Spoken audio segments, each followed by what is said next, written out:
Business breakfast షోకి తిరిగి స్వాగతం. తర్వాత కాలర్ లైన్ ఉన్నారు చిత్తూరు నుంచి Vidyasagar. Hello.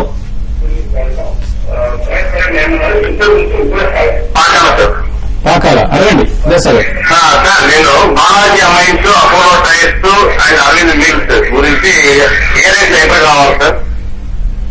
Long term investors please sir. Long term కోసం అన్ని బాగా ర్యాలీ వచ్చిన స్టాక్స్. అరవింద్ నిన్న కూడా 52 వీక్ హై వచ్చేసిందండి. 195 దగ్గర అట్లా క్లోజ్ అయింది అనమాట. చాలా స్ట్రాంగ్ గా ఉంది కూడా. నేను అనుకుంటే మీరు ఫ్రెష్ ఎంట్రీ అయితే మాత్రం అడ్వైజబుల్ కాదు అని అంటాను. మేబీ అరౌండ్ 160 దగ్గర గుడ్ బెట్ అవుతుంది. ఈవెన్ అపోలో కూడా అనమాట మీ స్ట్రాంగ్ కరెక్షన్ వచ్చి 140 దగ్గర గుడ్ బెట్ అవుతుంది లాంగ్ టర్మ్ కి అయితే. బాలాజీ అమైన్స్ కూడా నిన్న ఆఫ్టర్ లాంగ్ టైం అనమాట నిన్న మంచి మూవ్ చేసింది. దాదాపు 12-13% స్టాక్ పెరగడం అనమాట. But even at current levels స్లోగా ఎస్ఐపీ చేయమంటాను. ఒక స్ట్రోక్ లో మొత్తం కలదు. ఎందుకంటే నెక్స్ట్ క్వార్టర్ రిజల్ట్ కూడా చాలా బాగుంది అనమాట. కాబట్టి స్టాక్ కి again come back to 65-70 levels. తర్వాత కలర్ మంగళగిరి నుంచి ఆశిష్. హలో.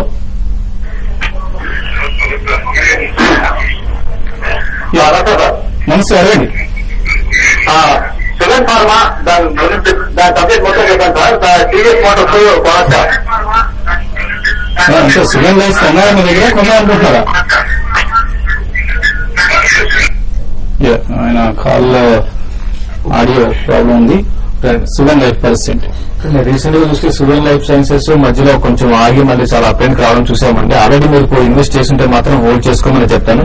బట్ ఫ్రెష్ గా ఇన్వెస్ట్ చేయాలంటే మాత్రం కొంచెం వెయిట్ చేయండి. కొంచెం మీ స్టాక్ లో ఒక చిన్నపాటి కరెక్షన్ రావడానికి అవకాశం ఉంది. బట్ ఓవరాల్ ట్రెండ్ అయితే పరంగా లాంగ్ టర్మ్ ట్రెండ్ డెఫినెట్ గా చాలా మేజర్ అప్ ట్రెండ్ లో ఉంది.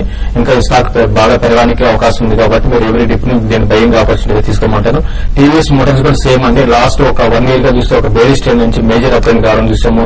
న్యూ ప్రొడక్ట్స్ కూడా కొంచెం సక్సెస్ మార్కెట్ సక్సెస్ రావడం, తర్వాత రిజల్ట్ కూడా ఎంకరేజింగ్ ఉండడం, ఇది కారణాలు చెప్పొచ్చు. కాబట్టి మీరు టీవీఎస్ మోటార్స్ ని కూడా ఎవరి డిప్ లో మీరు బై చేసుకోండి. కరెంట్ అవర్స్ నుంచి కొంచెం చిన్న కరెక్షన్ వస్తే మాత్రం ఇది ఇంకా 120 లైవ్స్ గా దాటిందంటే 140-145 దాకా పెరగడానికి అవకాశం ఉందండి. moneycontrol.com లో పొలిటీషియన్స్ కూడా బై సెల్ ఆప్షన్స్ ఇస్తున్నారు. సో ఇందులో మనం చూస్తే నరేంద్ర మోడీ ఈయనకు మొత్తం 4,61,469 ఓట్లు వస్తే ఇందులో 3,87,101 ఓట్లు పాజిటివ్ వచ్చాయి. 74,368 ఓట్లు మాత్రమే నెగిటివ్ వచ్చాయి.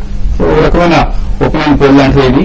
So at least netizens are in favour of clearly in favour of Narendra Modi and with good majority అని అనిపిస్తుంది. తర్వాత కలర్ లైన్ ఉన్నారు గుంటూరు నుంచి వీరారెడ్డి. హలో. హలో అదేండి సార్. ఓఎడ్ పేపర్ గురించి చెప్పండి సార్. రిజల్ట్ బాగా వచ్చింది కదా కొనొచ్చు 23లో ఓరియంట్ పేపర్. ఓఎడ్ పేపర్ ఎన్ని స్టాక్ చూసామండి 10 రూపీస్ లెవెల్ దగ్గర నుంచి స్టడీగా పెరుగుతా ఈ లెవెల్స్ కి వచ్చింది అనమాట. కాబట్టి కొంచెం అప్రమత్తంగా ఉండాలి. ఎందుకంటే రిజల్ట్ వచ్చేసింది. రిజల్ట్ ముందే స్టాక్ బాగా ర్యాలీ ఉంది. దాదాపు 50% ర్యాలీ ఉంది అనమాట స్టాక్ లాస్ట్ 1 month లోనే. కాబట్టి మేబీ ఒక స్మాల్ కరెక్షన్ అనమాట. సెల్ ఆఫ్ అంటూ వస్తే 20 బిలియన్ బై చేయండి. తర్వాత colour okay. So opinion polls మనకు స్పష్టంగా చెప్తున్నాయి నరేంద్ర మోడీకి స్పష్టమైన మెజార్టీ వస్తుందంటూ. ఎందుకని ఇంకా మార్కెట్ సప్లైన్స్ ఉన్నాయి 272 ఫిగర్ రీచ్ అవుతున్నా కావాలని?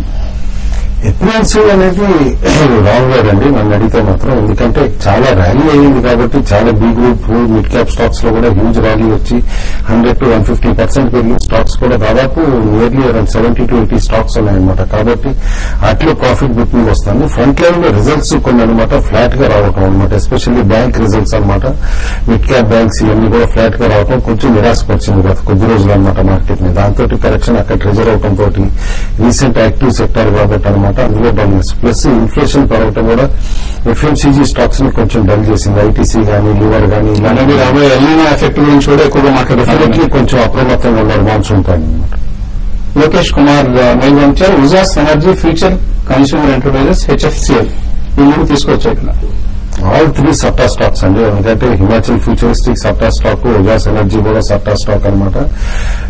ఫ్యూచర్ కన్స్యూమర్ మాత్రం రీసెంట్లీ డీమర్జ్డ్ ఎంటిటీ అనమాట. కాబట్టి దాన్ని కూడా ఇమీడియట్ గా ట్రాక్ చేయడం డిఫికల్ట్ కొంచెం. ఎస్కార్స్ జిఎండిసి మీడియం టర్మ్ కోసం ఎలా ఉంటారు? రామకృష్ణ అడుగుతున్నారు. ఎస్కార్ట్స్ షార్ప్ కరెక్షన్ వచ్చిందండి గత కొద్ది రోజులు అనమాట. అది కొంచెం మ్యాటర్ ఆఫ్ కన్సర్న్ అవుతోంది. మేబీ కార్పొరేట్ గవర్నెన్స్ ఇష్యూ ఒకటి వస్తుందని చెప్పేసి కూడా రూమర్స్ ఎక్కువ వస్తున్నాయి. కాబట్టి ఇది యాజ్ ఆఫ్ నౌ అయితే అవాయిడ్ చేయమంటారు. రిజల్ట్ అయితే పాజిటివ్ వచ్చింది. పాజిటివ్ వచ్చినా కూడా స్టాక్ బాగా పడింది. 35% పడింది లాస్ట్ ఫ్యూ సెషన్స్ లో. రంగనాథ్ అడుగుతున్నారు కెనరా బ్యాంక్ కొనొచ్చా ఇక్కడ? అంటే ఇన్వెస్ట్మెంట్ కోసం అయితే మీరు బై చేయండి. అయితే పిఎస్యూ బ్యాంక్స్ లో రిజల్ట్ ఇప్పుడు మనకు అనౌన్స్ చేసిన వాటిలో పెద్దగా రాలేదండి. కాబట్టి దాన్ని దృష్టిలో పెట్టుకొని కొంచెం కరెక్షన్ స్టాక్ లో రావడానికి అవకాశం ఉంది. అరౌండ్ 260 దాకా అప్పుడు మీరు బై చేసుకోవచ్చండి. ఫెడరల్ స్లైడ్ 48 లో ఎల్ఎన్టీ ఫైనాన్స్ 75 కొన్నారు. నవరత్నం హోల్డ్ చేయొచ్చా? రెండు హోల్డ్ చేయమంటాను. మిడ్ క్యాప్ లో some better stocks recently negative news ఉన్నా కూడా ఎల్ఎన్టీ ఫైనాన్స్ కన్సాలిడేట్ అవుతుంది కరెంట్ లెవెల్స్ లో హోల్డ్ చేయమంటారు. ఓటు అనే పేరుతో వచ్చింది. సుజాన్ 10 రూపాయలు కొన్నారు. మార్క్సన్ ఫార్మా 16 రూపాయలు. ఏం చేయాలి ఇక్కడ? మార్క్సన్ బాగా పెరగటం చూసామండి గత ఫ్యూ డేస్ లో అనమాట. 6-7 రూపీస్ దగ్గర నుంచి 6-7 లాస్ట్ ఫ్యూ మంత్స్ లో అనమాట. హోల్డ్ చేయమంటారు ఎందుకంటే డెన్మార్క్ గ్రూప్ చెందిన కంపెనీ. బట్ ఈ ర్యాలీ తర్వాత కొంచెం కూలింగ్ ఎఫెక్ట్ అవ్వచ్చు. సుజలాన్ వెయిట్ చేయమంటాను, హోల్డ్ చేయమంటారు. లాయర్ అవుట్లెట్ 82 కొన్నారు. ఇప్పుడు 82 రావడానికి ఎంత టైం పడుతుంది? శంకర్ అడుగుతున్నారు. మేబీ నెక్స్ట్ 3 to 4 months లో వచ్చేయచ్చండి. ఎందుకంటే చూసాం మనం క్యాపిటల్ గూడ్స్ సెక్టర్ లో హ్యూజ్ బయింగ్ ఇంట్రెస్ట్ వస్తుంది. కరెక్షన్స్ కూడా సిగ్నిఫికెంట్ గా రావట్లేదు. బిహెచ్ఎల్ కానీ, క్రాంప్టన్ కానీ, వోల్టాస్ కానీ అన్ని కూడా రీసెంట్ కరెక్షన్ తర్వాత తిరిగి స్టేబుల్ అయ్యి నిన్న రెసిలియంట్ గా కూడా హోల్డ్ చేయమంటాను. రమేష్ అడుగుతున్నారు సింటెక్స్ గోల్స్ బాగున్నాయి కాబట్టి ఇక్కడ ఎంటర్ కావచ్చు. ఆల్రెడీ స్టాక్ అయితే పెరిగిందండి. మీరు ఎంటర్ కమని చెప్తాను. మళ్ళీ దీంట్లో కూడా ఒక మేజర్ అప్గ్రేడ్ రావడానికి అవకాశం ఉంది. మీరు బై చేసుకోవచ్చండి. బిహెచ్ఎల్ సెయిల్ పర్సెంట్ సెయిల్ 90 కొన్నారు. బిహెచ్ఎల్ 210 కొన్నారు.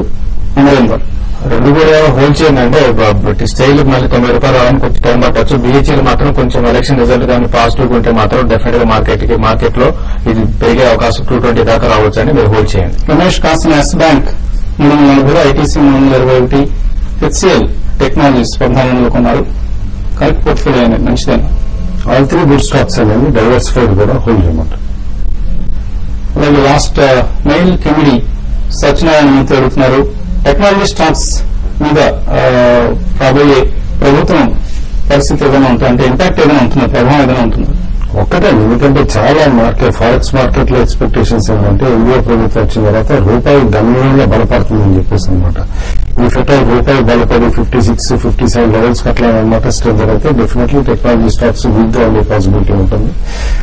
ఇదే కరెంట్ లెవెల్స్ లో రూపాయి కనుక స్టెబిలైజ్ అయ్యి ఆర్ ఈవెన్ ఫర్దర్ వీక్నెస్ వస్తే బికాస్ ఆఫ్ మాన్సూన్ కానీ ఇట్లా నెగిటివ్స్ తో ఏమన్నా పాజిటివ్ గానే ఉంటాయి టెక్నాలజీ స్టాక్స్. అదేవిధంగా అమెరికన్ ఎకానమీ ఎలా మారుతుంది అది కూడా కీలకమైన ప్రభావం చూపిస్తుంది. అమెరికన్ ఎకానమీ కోరుకుంటుంది కాబట్టి ఐటీ కంపెనీలకి ఇది మంచి డెవలప్మెంట్ అవుతుంది. ఇది ఇవాళ బిజినెస్ బ్రేక్ఫాస్ట్ షో.